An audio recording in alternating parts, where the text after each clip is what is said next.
Պարոն Առաքելյան, մի քանի տարի առաջ Սերժ Սարգսյանը կառավարության նիստում խոսեց ատկատների մեխանիզմի մասին, այդ թվում նշելով տրանսպորտի նախարարությունը, որից հետո տրանսպորտի եւ կապի գործող նախարարը լրագրողների հետ զրույցում հայտարարեց, որ ատկատներ չկան եւ չեն եղել, այստեղ որոշակի հակասություն է առաջանում, ի վերջո այդ ատկատների մեխանիզմը ճանապարհաշինության ոլորտում գործում է, թե չի գործում, եւ եթե Սերժ Սարգսյանը հայտարարություն է արել այդ մասին, նշանակում է առնվազն ձեզ համար պիտի ակնհայտ լինի, որ գործել է։ Ես կուզենայի իմանալ նաեւ հիմնվելով նախարարի հետագա հայտարարությունների վրա, որ չկան ատկատներ, ինչ է փոխվել, ինչ մեխանիզմով եք կարողացել հաղթահարել ատկատների մեխանիզմները եւ արդյոք նախկին ատկատների հեղինակներից ինչ որ մարդիկ պատասխանատվության ենթարկվել են։ Երկրորդը ես այս վարկային ծրագրի քաղաքական կոնտեքստի մասին կուզենայի խոսել, որ տեսեք մենք նախընտրական տարի ենք, նախընտրական շրջան ենք թևակողում եւ իշխանական մեծամասնության ներկայացուցիչների, հատկապես падգամավորի տեխնացուների համար շատ ընդունված եւ մոտայիկ պրակտիկա է ասֆալտ անելով ընտրողների ջայները շահել եւ համայնքներին ծառայություններ մատուցել, շատ դեպքերում մարդիկ չեն էլ իմանում, որ այդ ծառայությունները մատուցվում են վարկային ծրագրերի միջոցով, այսինքն ըստ էության մարդկանց քաղաքացիների փողով քաղաքացիներին լավություն են անում, իբր ասֆալտ են անում եւ դա ներկայացնում են որպես մեծ հաջողություն։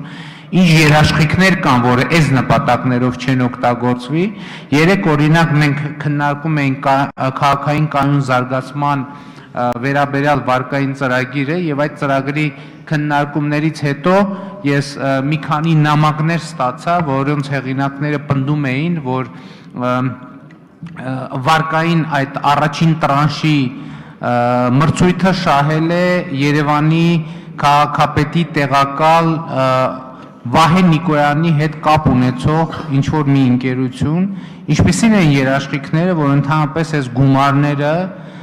որոնք Հայաստանի պետական պարտքն են ծանրացնում եւ դրանից բխող շահույթները նորից չեն շրջանառվում իշխանական շրջանակների մեջ եւ նորից չեն օգտագործվում քաղաքական նպատակներով։ Շնորհակալություն։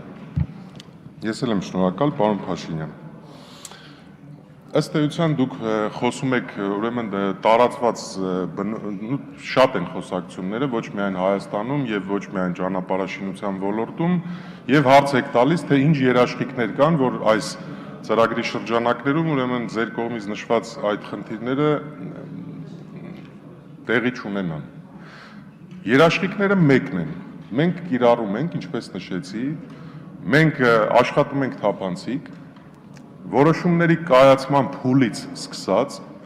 ընտրության ճանապարհների ընտրությունը, ճանապարհների շինարարության պայմանագրերի շնորհումը, հետագա հսկողությունը,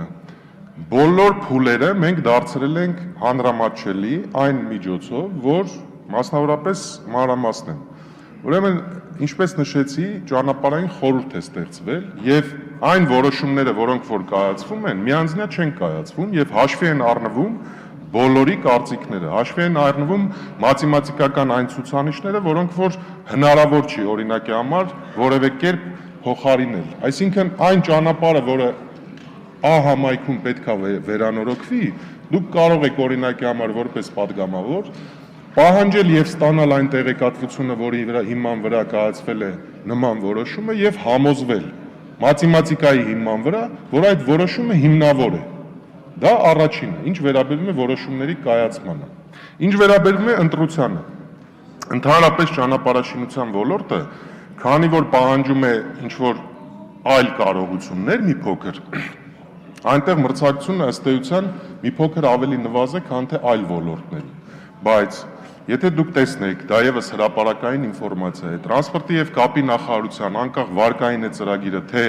բյուջետային, բոլոր մեր մրցույթներին մենք ունենում ենք բազմաթիվ մասնակիցներ, ինչը եւս երաշխիք է նրա, որ այդ ձեր ասած արատավոր երևույթները արատավոր երևույթների ռիսկերը առավելագույնս նվազեցված են։ Մենք խոսեցինք մի փոքր առաջ եւ ես իմ ելույթում եւս ներկայացրեցի, որ ծրագրի ընթացքում տեղի են ունենում, այսինքն մենք ունենում ենք տնտեսումներ։ Ինչի մասին է դա վկայում։ Դա վկայում է նրա մասին, որ կա մրցակցություն եւ դա է երաշխիքը ըստ էության, որպեսզի ձեր բարձրացված խնդիրները եւ դրա հետ կապված ռիսկերը հնարավորինս առավելագույնս նվազ լինեն։ Հիմա ինչ վերաբերում է մնացածին, խոսեցինք նաեւ որակի վերաբերյալ։ Մեր իրականացրած ծրագրերի շրջանակներում բոլոր շահառուները, բոլոր շահագրգիռները, սկսած համայնքի բնակիչներից, որը ամենակարևոր գնահատականն է մեզ համար, վերջացրած միջազգային ուրեմն տեխնիկական հսկողություն իրականացնող կազմակերպությունից, հեղինակային հսկողից նախագծողի կողմից հեղինակային հսկողություն իրականացնողից, տրանսպորտի նախարարության մասնագետներից, որակի առումով մենք որևէ թերացումներ, խնդիրներ չենք արձանագրել։ Սա եւս մեկ երաշխիք, որը վկայում է առ այն, որ ծրագիրը իրականացվում է առավելագույնս նվազեցված ռիսկերով։ Ուրեմն, ինչ վերաբերում է նախընտրականին, ապա մենք նախարարությունում աշխատում ենք առավելագույնս ֆիքսվենք մեր պրոֆեսիոնալ խնդիրների կատարմանը եւ քանի որ ես փոքր քիչ առաջ նշեցի, որ որոշումների կայացումը հիմնված է գործում է թափանցիկ մեխանիզմ եւ հիմնված է նաեւ խիստ որոշակի ցուցանիշների վրա։ Ձեր բարձրացրած խնդիրը, որ նախընտրական շրջանում ինչ որ այլ որոշումներ կկայացվեն եւ այսինքն մի փոքր չհասկացա, թե բոլորիս հայտնի է, որ մեր բազմաթիվ համայնքներում մենք խնդիր ունենք ճանապարհների վերանորոգման, թե մի համայնքում ինչ որ նախընտրական խոստում կլինի եւ դա իր արդյունքը կգրանցի, եթե ճանապարհ վերանորոգենք, մի փոքր չհասկացա ուղղվածությունը։ Ես նորից կնշեմ, որ որոշումները կայացվում են թափանցիկ, դրանք հիմնված են նորից եմ ասում թվերի վրա եւ դուք կարող եք դրանում համոզվել, քանի որ դրանք հրապարակային փաստաթղթեր են։ Կարող եք, այսինքն առանց ձեր պահանջի ես կներկայացնեմ, թե ինչ ծրագրեր մենք ունենք եւ ինչ ցուցանիշների վրա հիմնված մենք կայացնում ենք նման որոշումներ։ Շնորհակալություն։ Արձագանքի համար Նիկոլ Փաշինյան։ Պարոն Առաքելյան, խոսքը սրա մասին էր, որ վարկը վերցնում է պետությունը, այսինքն ժողովուրդը ըստ էության, այդ վարկերի իրականացման ծրագրերը շահում են հանրապետական կուսակցության հետ առնչություն ունեցող մարդիկ, ընկերություններ, եթե դե յուրե այդ ընկերությունների սեփականատերերը հանրապետական չեն, դե ֆակտո տնօրինում են իշխանության